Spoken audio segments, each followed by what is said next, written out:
Hey guys, very important video today. We're going to be talking about the heart blockages, cholesterol, and what one can do to remedy all this.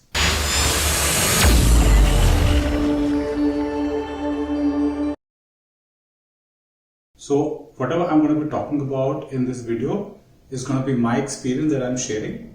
Somebody in my family had this issue, so I went through this process. What are the various tests one can do for the heart and what you can diagnose from them?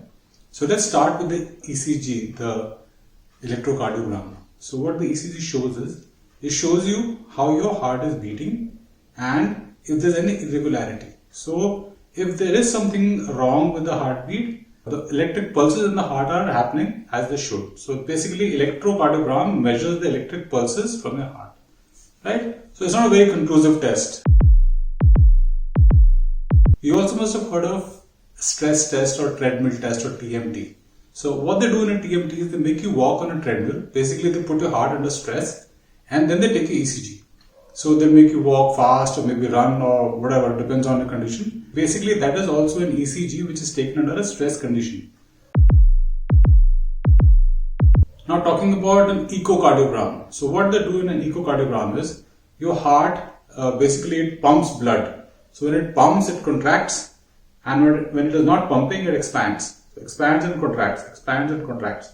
So what the echocardiogram does is, it takes the volume of the heart when it expands, and it takes the volume of the heart when it contracts, and it tells you the ratio between that. So what information does an echo not give you? It doesn't tell you anything about the blood supply to the heart. Okay, the heart is a muscle. Here is the heart. Let me just show you. This is my model here.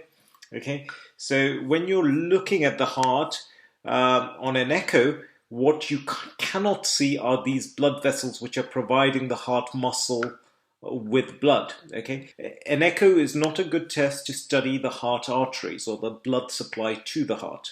It won't tell you the blockages, because blockages won't affect till you reach a certain point.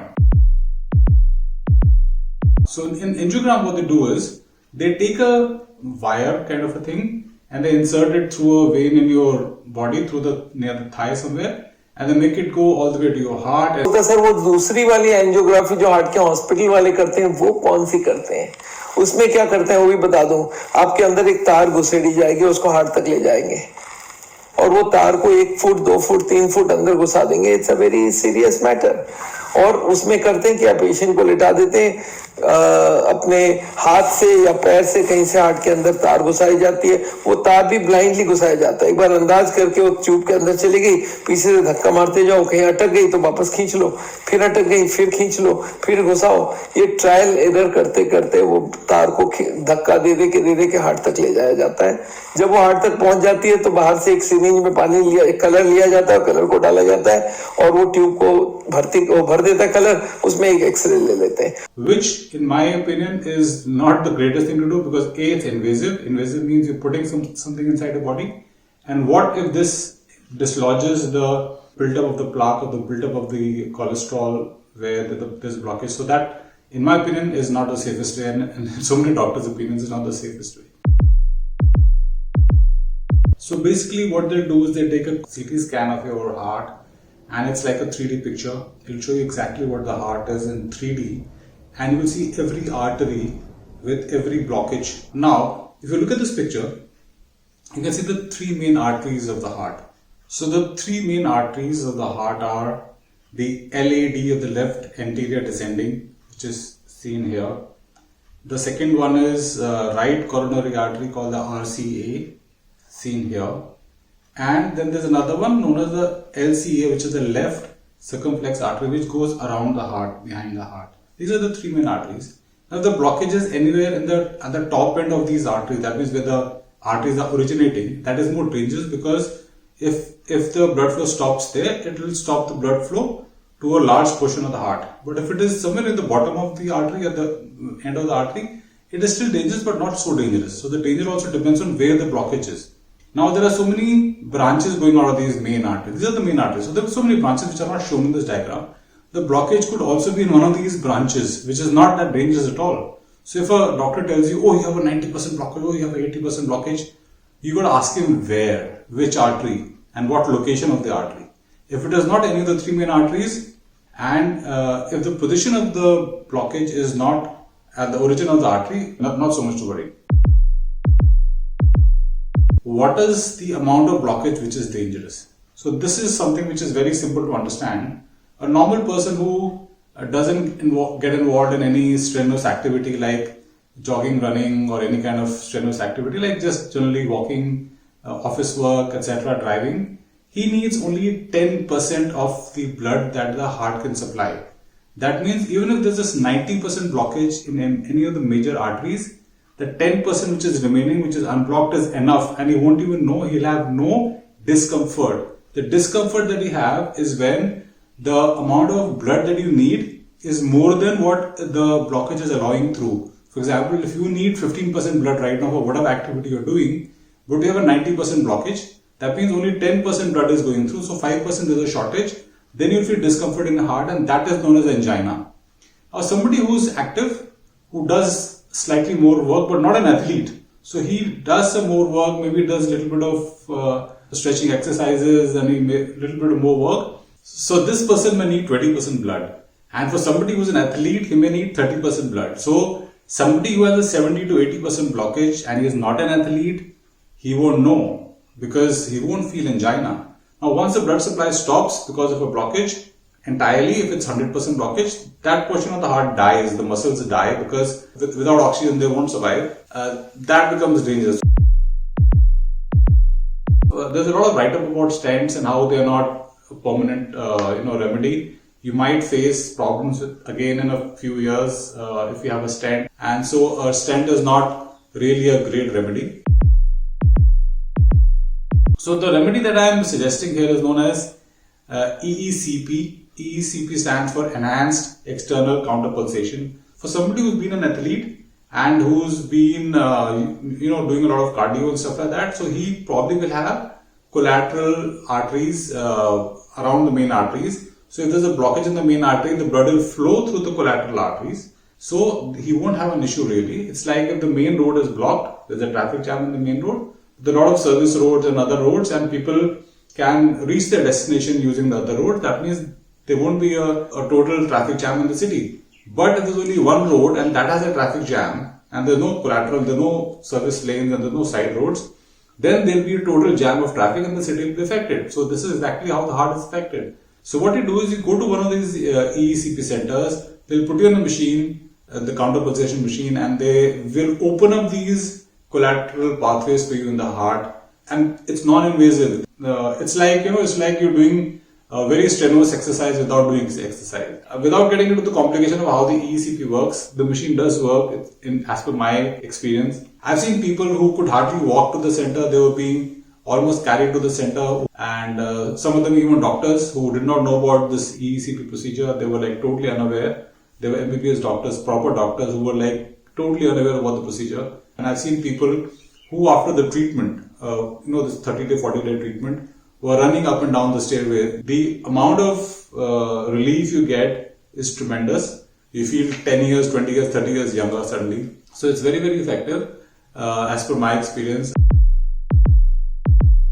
So you'll find that there's an EECP center almost in every city.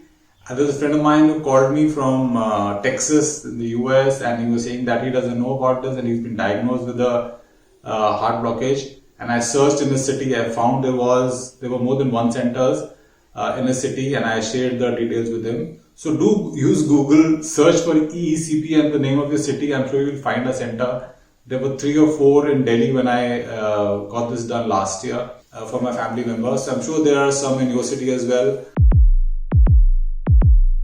The cost of getting this done, it cost me about 1 lakh rupees for 40 sessions, if I remember. So approximately that much. But compared to an open heart surgery or compared to a stent surgery, this is nothing, and it's non-invasive. That means you're not putting anything inside your body. Cholesterol comes from animal sources only. So anything which is not sourced from an animal will have 0 cholesterol. So if it is any vegetable oil, let it be any oil, whether it's olive oil or canola oil or groundnut oil or any kind of vegetable oil, that has zero cholesterol. So any company advertising that my safflower oil has zero cholesterol, obviously because it is not animal sourced, it will have zero cholesterol. So if somebody advertises that my dry fruits have zero cholesterol, obviously because dry fruits are plant sourced, they are not animal sourced, they have no cholesterol. Cholesterol is an animal byproduct. So if you take any kind of animal based food, for example, if it is a meat, if it is milk or milk based products, they will have cholesterol, right? So if you are on a blockage reversal diet, avoid all kind of cholesterol. I would say even avoid vegetable oils, because vegetable oils or vegetable fat has triglyceride, which doesn't help. So avoid all kind of fat, go on a fat-free diet. So there are many videos shared on the YouTube regarding fat-free cooking. I'll put some in the description. You can have a look at those, which will tell you about how you can cook fat-free, total fat-free. Like we didn't use a drop of fat for cooking, and you can't tell the difference because fat has zero taste. So what they do is, A, they give you blood thinning medication. B, what they do is they give you medication to slow down your heart. Means the heart pumps with less force. If the heart is pumping with less force, how is this medication? It's like, you know, if there's a water pump in your house and it is pumping water through your to your tank upstairs, and there's a blockage in that pipe, and now you use a pump with a lesser power, so the water won't reach that. So to make it reach, what you do is you make the water less viscous. That is what they do with blood thinning medication. So it's not really a great way of doing it. If you have to use a blood thinner, what you can do is you can use, instead of using the chemicals, you can use garlic. Garlic is one of the best known blood thinners.